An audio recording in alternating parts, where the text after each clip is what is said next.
is the source of all time-space universes. So there isn't a Big Bang cosmology here, but there's kind of a quasi Big Bang in the sense that these time-space universes, which are galaxies, galactic, are created. They're intentionally created by beings that descend from this mother universe to come into space-time, and then they initiate the actual physical transactions that create galaxies and actually nebula that then cool to become galaxies. And so these are celestial beings, and this does not happen sort of by nature. It happens by intention, by high beings who create the conditions for the evolution of nebulas and then galaxies, and then these galaxies begin to cool, and the suns in these galaxies,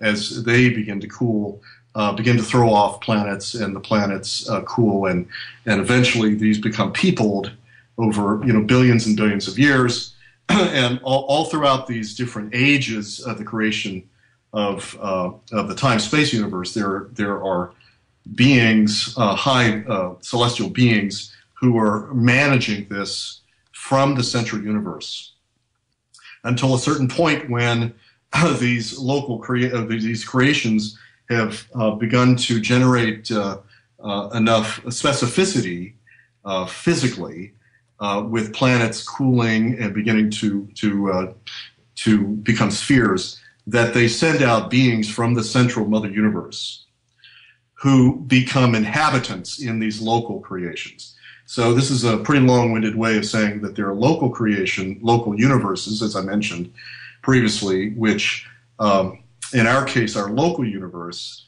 is 400 billion years old, and the beings who are the ones that were sent out from the central universe to the local universe are known as Christ, as in Jesus, but with a different name in the Urantia Book, and his female divine feminine consort.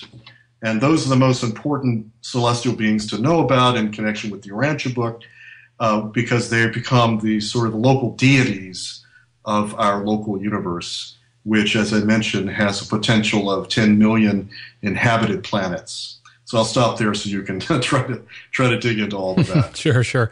Now, so if we get a little bit closer to this question of why it was written and what the book strives to achieve, it is about trying to give us the truth about our history, our origin, where we come from, how things basically work in the universe. Is that correct? That's correct, and I just want to tell folks that if you're feeling a little overwhelmed by all the detail I've been providing, you can always just pick up the Urantia Book or go to websites and you can see summaries of what I just mentioned.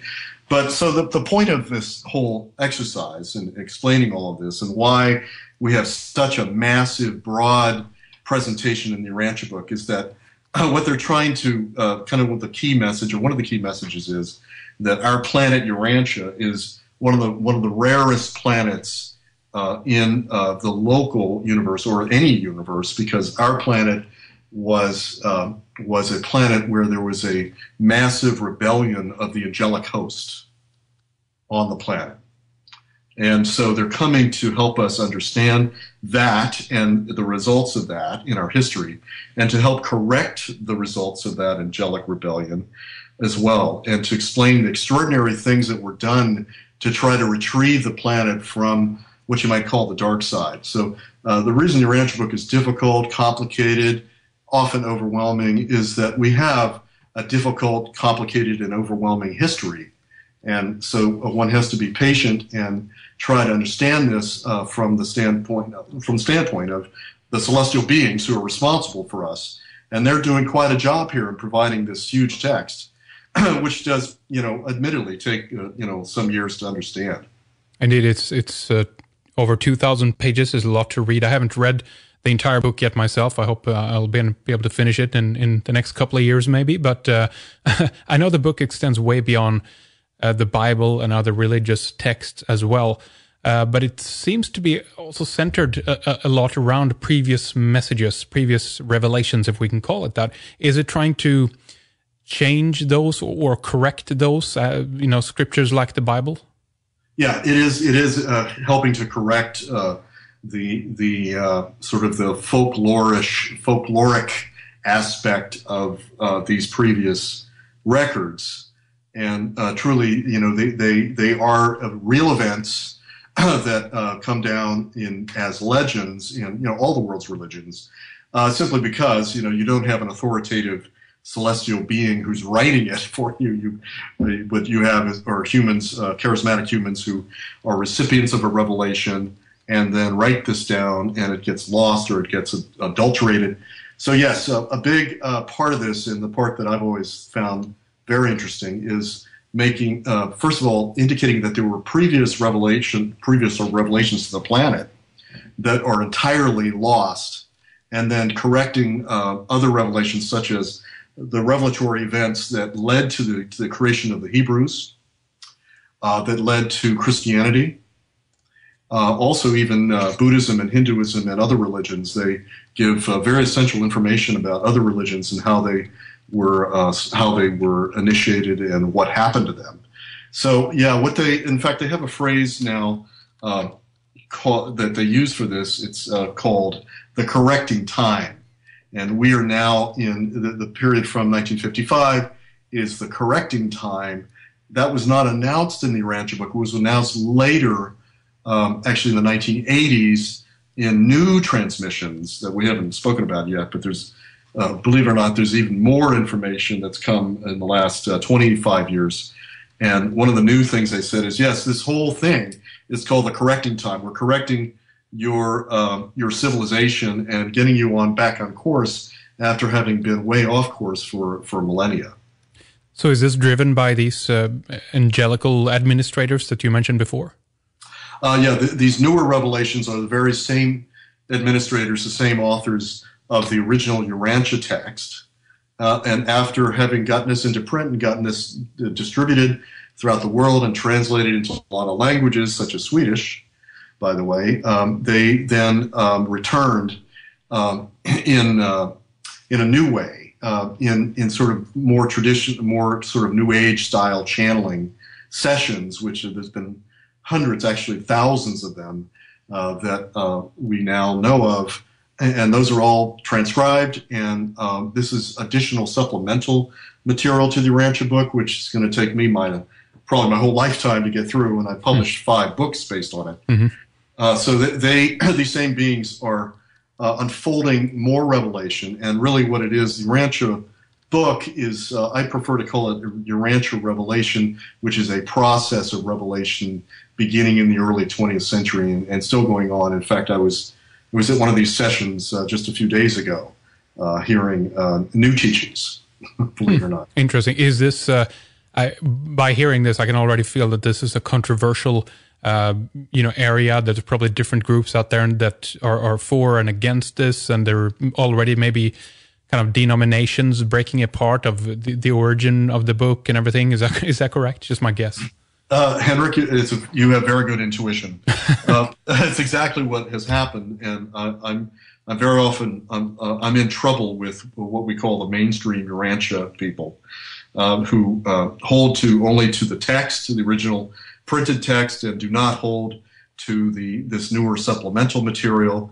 And so, indeed, our group, this correcting time group, it's often called, is considered to be schismatic. Yep. and so, but there are no churches or anything of that, or nature connected to the Urantia Book.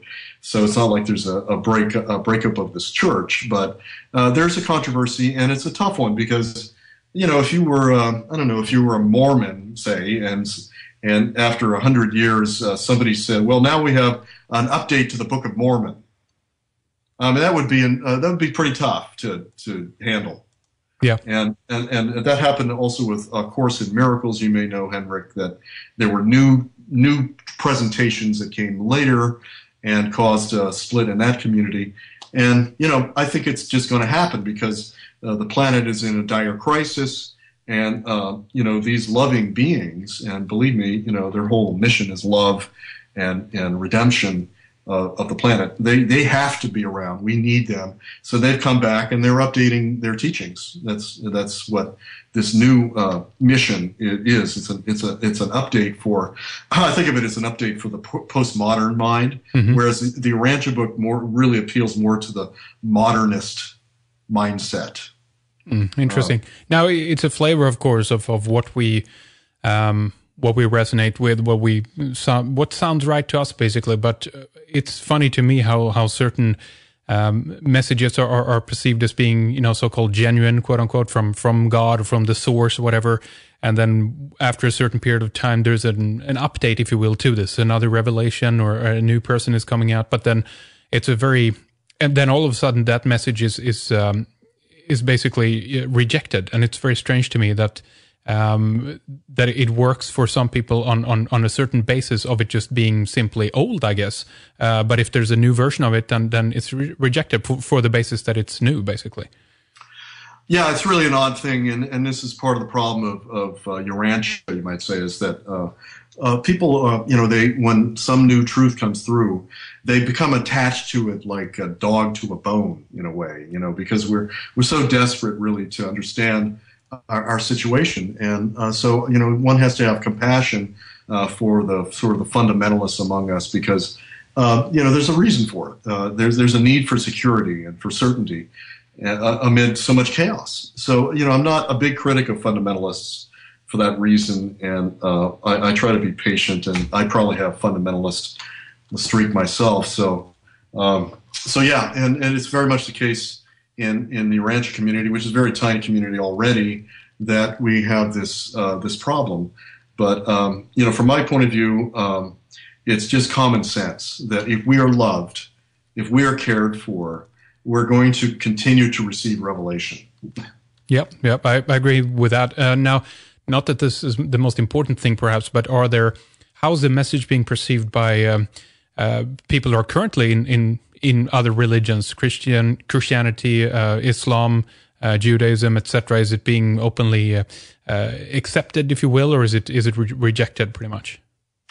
It's not even known, and it's known to some circles of sort of Christian leadership, particularly liberal Christians, and also we know the Vatican knows about the Urantia book, but it's not really known because of the difficulty of explaining what this is. You can see that how overwhelming it is as I explain it to you, all these new terms and this expanded cosmology, and how do you explain that to somebody who's steeped in Christian theology for their entire life, and now you've got a whole new Bible.